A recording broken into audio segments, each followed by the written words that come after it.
નમસ્કાર મિત્રો, કિસાન સંદેશ ચેનલમાં આપનું સ્વાગત છે। મિત્રો, ઈસુદાન ગઢવીના કહેવા પ્રમાણે ગુજરાતમાં ભ્રષ્ટ અને ડરપોક ભાજપની તાનાશાહીનું શાસન ચાલી રહ્યું છે। ખેડૂતો સાથે થઈ રહેલા અન્યાય વિરુદ્ધ બોટાદ માર્કેટિંગ યાર્ડ ખાતે હજારો ખેડૂતો શાંતિપૂર્વક ધરણા પર બેઠેલા હતા। ત્યાં તો પોલીસ આવી અને બળજબરી કરી રાજુભાઈ કરપડા અને ત્યારબાદ અન્ય આમ આદમી પાર્ટીના નેતાઓની ધરપકડ પણ કરી લીધી છે। તો આ મુદ્દા ઉપર આમ આદમી પાર્ટીના પ્રદેશ પ્રમુખ ઈસુદાન ગઢવીની મહત્વપૂર્ણ પ્રતિક્રિયા સામે આવી છે। જેમાં શું કહ્યું છે ઈસુદાન ગઢવીએ, સાંભળીએ આ વિડીયોમાં। તો આ વિડીયો દરેક ખેડૂત મિત્રો સુધી શેર કરજો અને તમારું મંતવ્ય ચોક્કસથી કોમેન્ટમાં કરજો કે તમને આ વિડીયો કેવો લાગ્યો છે, ઈસુદાનભાઈની સાથે તમે સહમત છો કે નહીં। સાંભળીએ ઈસુદાન ગઢવીએ શું કહ્યું છે। બોટાદમાં કપાસમાં કડદા કરવામાં આવે છે અને ભાજપના લોકો ખેડૂતોને લૂંટી રહ્યા છે માર્કેટિંગ યાર્ડમાં, જેને લઈને રાજુ કરપડા ત્યાં પહોંચ્યા હતા। રાજુ કરપડાએ ડિમાન્ડ શું કરી હતી કે ખેડૂતોએ ડિમાન્ડ શું કરી કે ભાઈ જે કડદા છે એ બંધ કરવામાં આવે અને જે લૂંટ છે એ બંધ કરવામાં આવે અને ખેડૂતોને જે વેપારીઓ ત્યાં એને મિલ સુધી પહોંચાડવાનું કહે છે। આ બે માંગો સાથે માંગો સ્વીકારી નહીં, ખેડૂતો ત્યાં બેઠા, રામધૂન કરી, હજારો ખેડૂતો ત્યાં ભૂખ્યા તરસ્યા યાર્ડમાં બેઠા છે। ત્યાં પાણી બંધ કરી દેવામાં આવ્યું જેથી કરીને ખેડૂતો મુશ્કેલીમાં પડે। તમે ભાજપ પડે એટલું વિચારી નથી શકતા યાર। સરકાર છે એ સિસ્ટમ સુધારવા માટે હોય છે, પણ તમારી મતી મારી ગઈ છે, તમને અહંકાર આવી ગયો છે। આજ 30 વર્ષ પહેલા કોંગ્રેસને 149 સીટ આવી હતી અને ખેડૂતો પર ગોળીબાર કર્યો હતો। ત્યારથી ખેડૂતોએ કોંગ્રેસને મત જ નથી આપ્યા।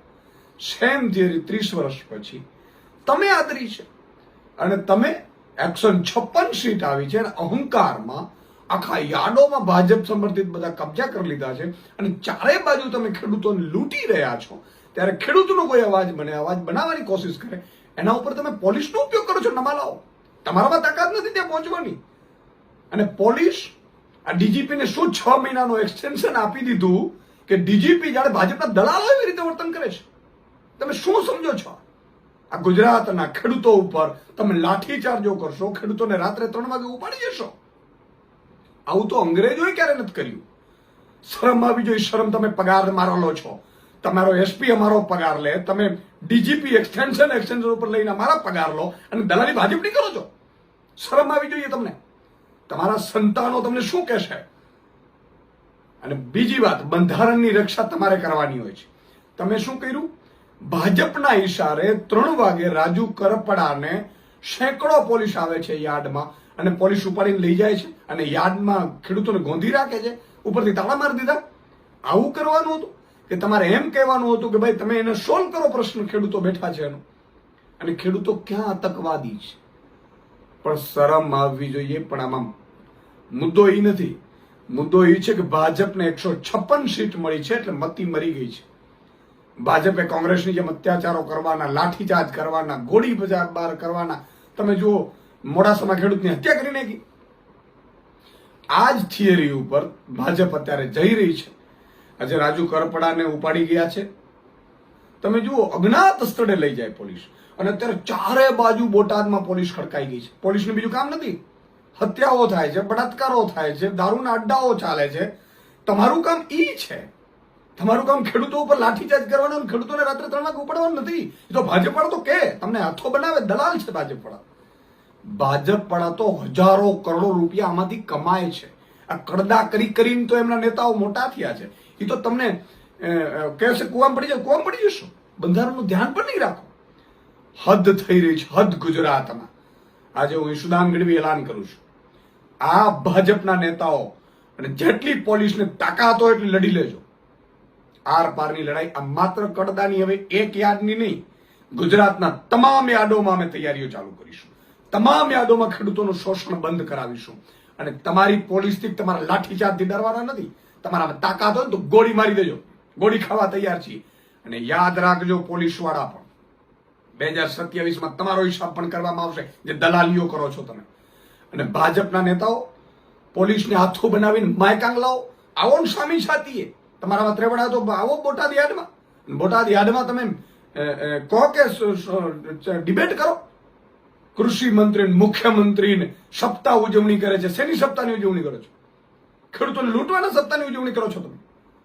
અને પોલીસોને એટલા માટે પગાર આપણે આપીએ છીએ ને એટલા માટે ભરતી કરીએ છીએ પોલીસોની કે ખેડૂતો જે આંદોલન કરે ને કચડી નાખવાનું રાત્રે 3-3 વાગ્યા સુધી.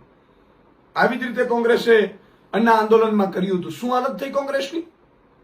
સેમ થિયરી ભાજપની જેમ ગુજરાતના 54 લાખ ખેડૂતોને કહેવા માંગુ છું કે આજે તો બોટાદ યાદનો મુદ્દો ઉઠ્યો છે. આવતીકાલે તમામ યાદોના મુદ્દા ઉઠાવવામાં આવશે. કોઈને બક્ષવામાં નહીં આવે. જેટલી લૂંટ આ લોકો કરે છે બધાને ઓકાવવામાં આવશે. પણ તમે એક થાઓ, તમે નેક થાઓ, તમે જ્ઞાતિ જાતિ ધર્મ ભૂલી અને ખેડૂત બનો. ખેડૂતની સરકાર આપણે 27 બનાવવાની છે.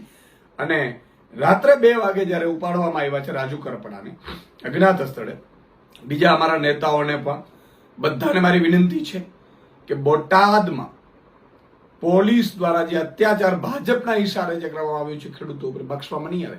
આ પહેલા જે ખેડૂતો આવતા હતા રાત્રે એના ઉપર 1000 રૂપિયાનો મેમો પોલીસ ફટકારતી હતી.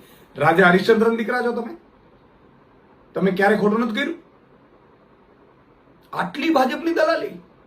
ડીજીપી ને કહેવા માંગીશ કે એક્સટેન્શન ધૂળ પીવા ગયું. ખાલી તમારા જ સંતાનો તમને ઠપકો આપશે કે તમે એક્સટેન્શન લઈને કરતા શું હતા? ભાજપની દલાલી જ કરતા હતા ને. ડીજીપી ને આઈજી ને એસપી ડીવાયએસપી કેટલાને અમે પગાર ચૂકવીએ છીએ. દલાલી તમે ભાજપની કરો છો. બોટાદમાં બધા ખેડૂતો ભેગા થઈ રહ્યા છે અને હજુ પણ થશે.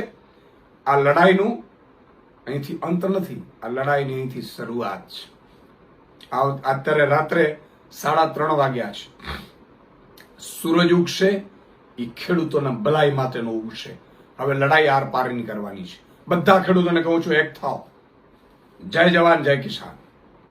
મિત્રો આ વિડીયો પૂરેપૂરો જોયો આપનો ખૂબ ખૂબ આભાર. મિત્રો ઈસુદાન ગઢવીની પ્રતિક્રિયા તમને કેવી લાગી છે? તમે તેની સાથે સહમત છો કે નહીં? આમ આદમી પાર્ટીના નેતા જે ખેડૂત મુદ્દે લડી રહ્યા છે તેમની અટકાયત કરવામાં આવી છે. તમે આ વિશે શું માની રહ્યા છો? કોમેન્ટમાં ચોક્કસથી જવાબ આપજો. આવા જ વિડીયો જોવા માટે આ ચેનલને લાઇક શેર અને સબસ્ક્રાઈબ કરવાનું ના ભૂલશો. હવે મળશું એક નવા વિડીયો સાથે. તો રજા આપશો. ધન્યવાદ.